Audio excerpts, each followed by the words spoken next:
Hi guys, it's your friendly neighborhood Tawani from Digital Scrapbooking Studio. We're here today to create our first page in Adobe Photoshop Elements.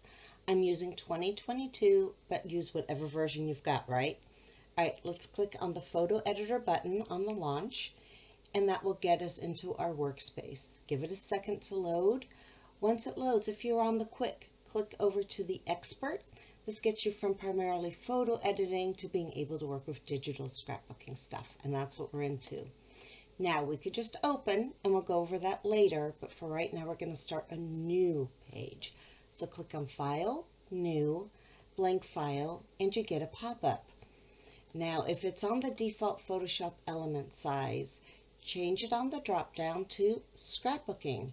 This will give you the industry default of 12 by 12 inches, 300 DPI or PPI. This is great for printing. The name says Untitled 1. You can keep going, save it later, or change it now so you don't wind up with, trust me, 6 million different Untitles. So change it to first page, okay, and click OK. It opens up, and I'm going to make mine a little bit bigger so you can see it. All right. There we go. We've got our first page. The world is your oyster. Let's create something. To create our first page, we're going to start off very easy with a quick page. Now there's a free one on our blog, the exact same one I'm using now. So go ahead and download that.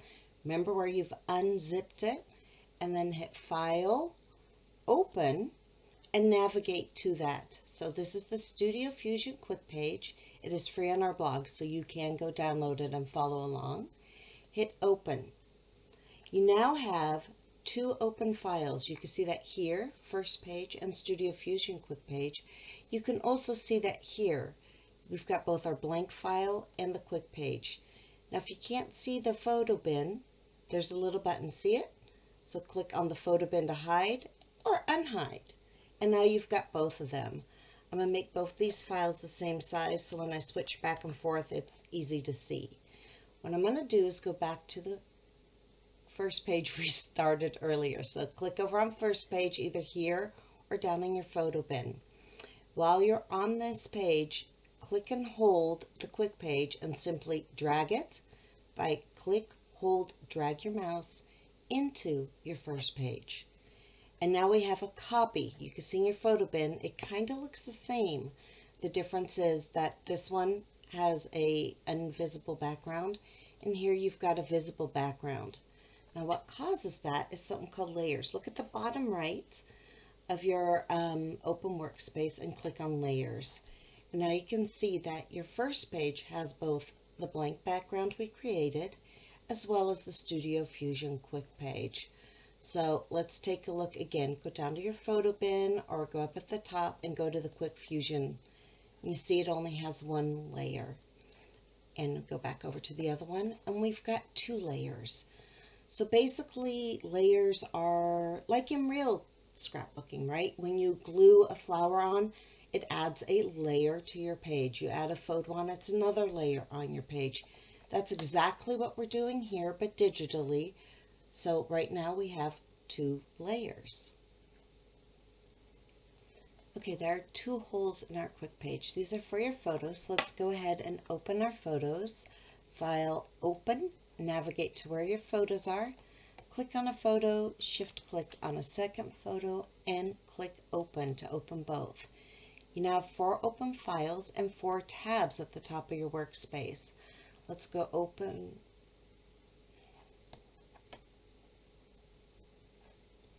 Let's click over to the first page. And now you can see your photo icons in the bottom in your photo bin. Again, click on the photo bin button to open or close the photo bin. And there's a blue outline around your active file. And we're on our first page, okay? Double check. Now over in the layers palette, double check that you're on the background layer. And we're going to take the photo. I want this photo of Tess. Click, hold, drag to drag it into your first page. Right? And now if you go over to the layers, and again, there's a layers button at the bottom right. You can hide, unhide your layers, and your photo layer will be between the background and the Studio Fusion quick page. Now you can see my photo of Tessa is a little too big. It doesn't fit. So make sure you're on your Move tool over on the left menu bar. That's the Move tool. And you can see the bounding box as to how big your photo is. It's little dots with squares. Click on it to select it. Okay, and now we can resize it. If you grab a corner, it will resize it. And see, there's constrained proportions. I forgot to mention it. Gives you tool options for this photo. Pops open. And now click on the corner and resize. And then what you can do if it's still being active is click and move. And just kind of move it around. See, woo, move it around and put your photo exactly where you want it. Okay? Once it's resized and moved to where you want it, there's a blue button.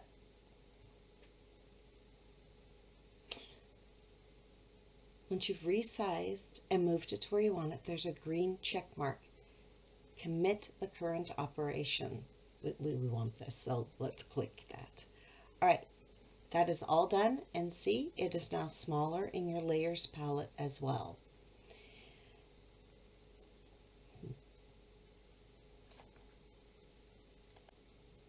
There are two holes in your quick page. These are for your photos, so let's add some photos. Go over to File, Open, navigate to your photo and click, shift click for the second one and click Open.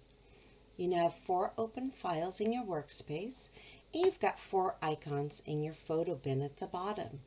Now navigate over to your first page, make sure you're on the background layer, and then click and hold the photo icon you want to drag in. So hold, click, hold, drag your photo in. And if you look over in your Layers tab, you've got 3 layers. Now my photo doesn't fit exactly. Sometimes magically it does, but it does not. You can see there's a bounding box that shows the size of my photo in my quick page. If I'm on the Move tool, I can click one of the little boxes and that gives me a solid line. This allows me to move and change the size of the photo. Now if you look down here, once I clicked it, there is a tool options. Make sure your constrained proportions is checked so that your person doesn't get fat, skinny, squished, warped. And then click on a corner to resize. And that keeps your proportions correctly. Once there's an arrow, you can move it. And once your person, in this case it's Tessa, is perfectly in the hole, you can click the Accept button, or it says Commit Current Operation, click the green arrow. And there you go. You've got your first photo in the perfect spot with one tiny issue. Our photo of Tessa looks great. The problem is it peeks into the other frame and we don't want that. Many ways to deal with that, but the easiest way is to just go over to the left menu and click on the eraser tool. Now, once you click it, you'll see at the bottom, whoops, I did not click it good. At the bottom, you've got tool options. My eraser tool is a little bit small. I want it bigger, and I know from experience I want it to be about 300 pixels big and at 100% opacity because I want to erase it all. And you see I've got a solid circle. That is my eraser tool. When you click on the photo to erase it the first time, it says this smart layer must be simplified before it can be edited. Would you like to proceed? Okay, yes we would. Smart layers are an advanced feature and we'll deal with that much later. For today, we just want to get rid of this photo.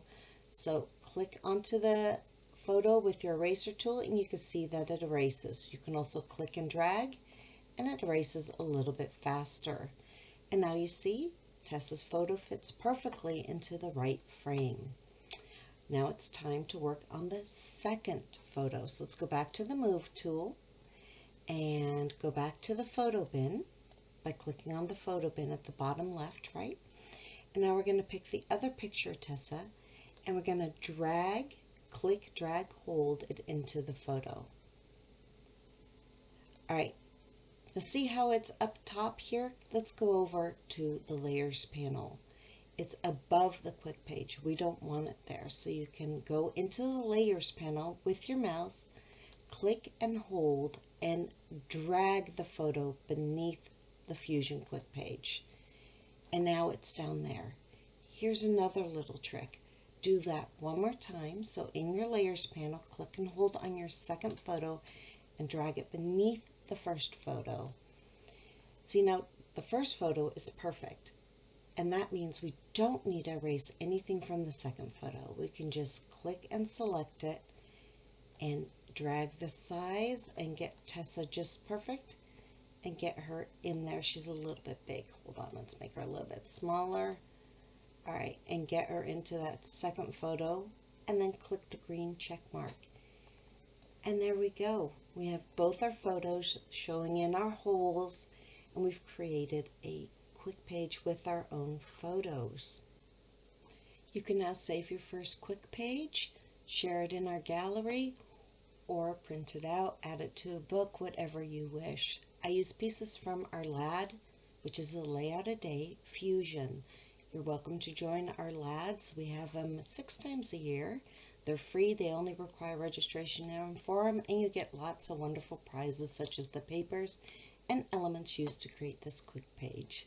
Look forward to seeing you all soon. Bye.